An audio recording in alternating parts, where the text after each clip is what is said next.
So, I just finished reading Godzilla, Rulers of Earth Volume 5, and I gotta say, wow, Chris Mallory, Matt Frank, everyone who's behind this, Jeff Zornell, everyone behind this project knows how to write Godzilla. I mean, Volume 4 was a little weak, but not to say it was bad. Volume 4 had this one single story arc that felt really rushed, but it still delivered, in my opinion. And this one does really good, too. This one does really good. But the main thing you gotta look at with Volume 5 is that it's one giant setup, it's one giant setup to the final the final issues of the comic. The comic is ending next month, and it's going to be a double-sized issue, and from the looks of it, the finale of Rulers of Earth is going to be huge. This comic is going to have one hell of an ending. And it's going to be big, guys. But for right now, let's talk about Volume 5. Volume 5 deals with so many things. It deals with the mop-up of what happened in the events of Volume 4, and we also get some new kaiju that make, some classic kaiju that finally make their, debut, and some completely new kaiju, which I'll talk about in a minute. But for right now, this deals with Godzilla and Anguirus going away from their battle. However, while Anguirus swims away, Godzilla gets off course and runs right into Ebra, and those two end up fighting all the way to Brazil. While this is going on, the Cryogs have run into a certain enemy when they get back to space and trying to salvage the remaining Mechagodzillas, which they only have 2. And the person they've run into is Space Godzilla. Yeah, Space Godzilla makes his big return, and it turns out that he ain't happy with some other alien race trying to conquer the planet he's trying to conquer. So, he's justifiably pissed off, and here's the thing. They bring up something about the Mechagodzillas, and but they also bring up something that I want to talk about real quick. They bring up Mecha King Ghidorah for a second. They bring up Mecha King Ghidorah, and they say that he escaped. He escaped into space to look for his own kind. Yeah, let me repeat that. King Ghidorah escaped into space to find his own species. So, yeah, we did have Kaiser Ghidorah in the ongoing, but now it looks like there's a race of Ghidorahs somewhere in this universe. Somewhere there is a race of Ghidorahs out there, and I don't know how to feel about that, really. I really don't know how to... I mean, there's a whole race of 3-headed space dragons out there, and, for a comic we could actually have King Ghidorah, we could have King, Kaiser, and Mecha all in one universe. But on the other hand, it just kind of loses its glamour, because you always thought that King Ghidorah was so powerful he could take on Godzilla. But I'm kind of surprised. I'm kind of, wonder how they're going to play that out. So, really interested to see how if you're going to play with that further, Matt and Frank. But this also kind of lets me down because I was kind of hoping for a big fight between the Mechagodzillas and the Space Godzilla, but we don't get that. The Space Godzillas freeze up, and the Mechagodzillas freeze up in space, and Mechagodzilla proceeds to destroy them. And that kind of sucks, because the show on Mechagodzilla was so powerful, and in the previous comic, we saw them get just destroyed by Godzilla and Anguirus, and then just get wiped the floor with Space Godzilla. But then comes this fight, probably one of the coolest fights I've seen in this comic in a while.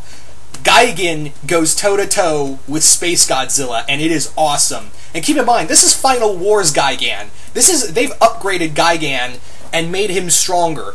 So, Gigan goes head-to-head with Space Godzilla in of course, the vastness of space, and they throw down hard. You thought Gigan couldn't stand a chance against Space Godzilla? You're wrong. Gigan actually takes it to Space Godzilla, and he actually has some trouble with that fight. However, during the battle, Space Godzilla is wounded, and crystals fall to Earth, thus causing Mechagodzilla and Ebra to awaken, and Godzilla gets caught up in that shitstorm.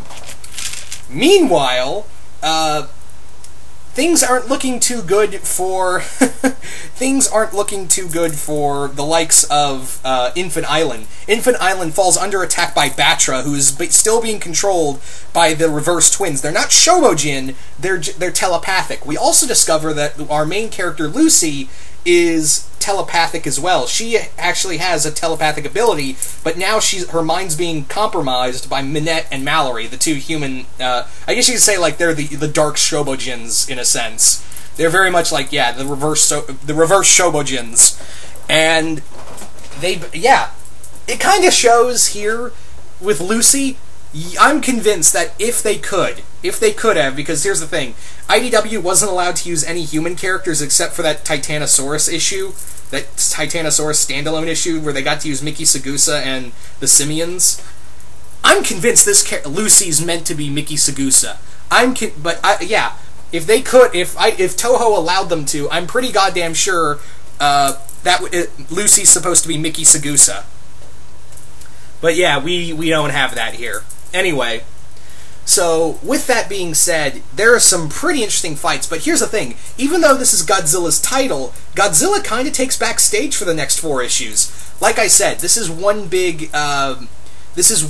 large, what's the word I'm looking for? Setup. Yeah, like I said, this is one large setup for what's to come in the final volume, in the final issues of the comic. And it's really interesting, but more or less, Godzilla's just regulated to fighting Ebra and Megagyrus. And Megagyrus actually, like in the Millennium film, actually absorbs Godzilla's energy and fires back his atomic breath. And it's awesome. Yeah, we also have the Megagyrus' children. Yeah, we have Megagyrus' children. But the main thing here, the main antagonist, is Batra and the Cryogs. But not the ones you're thinking of, and I'll get to that because I really want to talk about what we see in the final part of this volume. Anyway, so with that being said, it does delve into what happens with Batra. Minette and Mallory sick Batra on Infant Island. They sick him on Infant Island, and what they do is just they kill everyone on Infant Island. They just sick Batra to destroy Mothra, and Mothra is still suffering from her fight with Destroya all the way back in Volume 1. Yeah, she's been still hurt for... And keep in mind, this comic is supposed to take 4 years. Yeah, yeah, just keep that in mind. Destroya beat Mothra so bad that she's been healing for 4 years.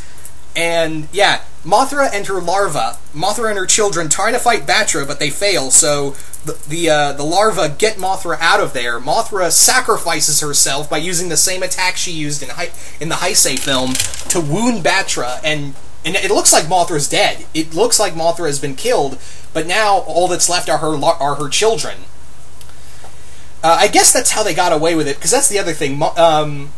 IDW was not allowed to kill the kaiju, the Toho kaiju in this series. So I guess when they got to kill Mothra, I guess they could say, no, wait, we still have Mothra's kids. So I guess that's how they got away with it. Anyway, so yeah, Batra's on his way right now to destroy Monster Island just to get to Mothra's children, and yeah, we also have this problem. The Trilopods. Yeah, for the first time since the Mutos, we are introduced to a new Godzilla enemy, or should I say enemies, the Trilopods. The Trilopods are the Cryogs' hunting dogs, really, and they're like the Borg. They can actually assimilate a monster's power and use it against them. And the other thing is, the Cryog leader we've been following this whole time, he's nothing but a commander. He is nothing but a soldier. And the real Emperor of the Cryogs show up, and you kind of get the sense that it's like a Starscream and Megatron kind of relationship between the two. The Emperor's name is Karkuro, and the Commander's name is Ryzon. And Ryzon apparently wanted to take over the world, while Karkuro, he just wants to use the Trilopods to just annihilate mankind, annihilate everything. And boy, do they get on it, because... yeah, when Godzilla and Megagyrus are put into this situation, they don't team up. Let me make that clear. I know on the cover of the chapter it's on, it looks like Godzilla and Megagyrus have to team up, but no, Megagyrus is like, sorry fam, I'm out. But Godzilla's like, you ain't going nowhere. And here's the other thing, this was the first Godzilla monster that they could kill in the ongoing. That's kind of, and now, yeah, they got to make their own kaiju, granted now it's owned by Toho. But yeah, they got to make a monster that they could kill. And trust me, they kill a lot of them in this comic. But Godzilla looks like he's going to be overwhelmed, and like I said, it's gonna, these final issues of the comic are going to be big. So, yeah, I know the comic is coming to an end, but I've been collecting it in trade, and the trade won't come out till September, sadly. So yeah, I can't wait to get Volume 6. I just cannot wait to get Volume 6 and conclude this story that has just been nothing but amazing. So yeah, all in all, really good. But like I said, it's just a lot of setup for the final volume. But I do highly recommend Rulers of Earth. It is something that if you're a Godzilla fan, you need to read it, because as my good friend Bill said, this is made by Godzilla fans for Godzilla fans. And yeah, I can't be more happier than that. This is just a great comic. And I mean, yeah, the possibility of a whole race of Ghidorahs, I'm still a little iffy about. I'm still a little iffy on the whole race of Ghidorahs. But still, I'm still interested to see where this is going to go exactly. I'm really interested to see where exactly this is going to go on a whole. But, yeah, just really excited. There were some really great fights in here. The fight between Godzilla fighting Ebra and Megaguirus was really cool. My personal favorite fight in here was the fight between Gigan and Space Godzilla. Yeah. I just thought that fight was so cool, and like I said, it was one of my favorite fights in this comic. Just that epic space battle between one of my favorite kaiju, and a kaiju I really like. I guess you could say Space Godzilla is like the first supervillain kaiju, because when you think about it, yeah, Ghidorah and Gigan are pretty bad, but they're usually controlled by somebody else, except when you count Ghidra the three-headed monster, where he was just kind of like just wiping out planets for the fuck of it. But yeah, since then, Ghidorah's more like mind-controlled. Space Godzilla, on the other hand, this guy is just, everyone said, Space Godzilla is just a fucking douche. And now it looks like the reason why he attacked the Cryogs is because no one's conquering this planet but me.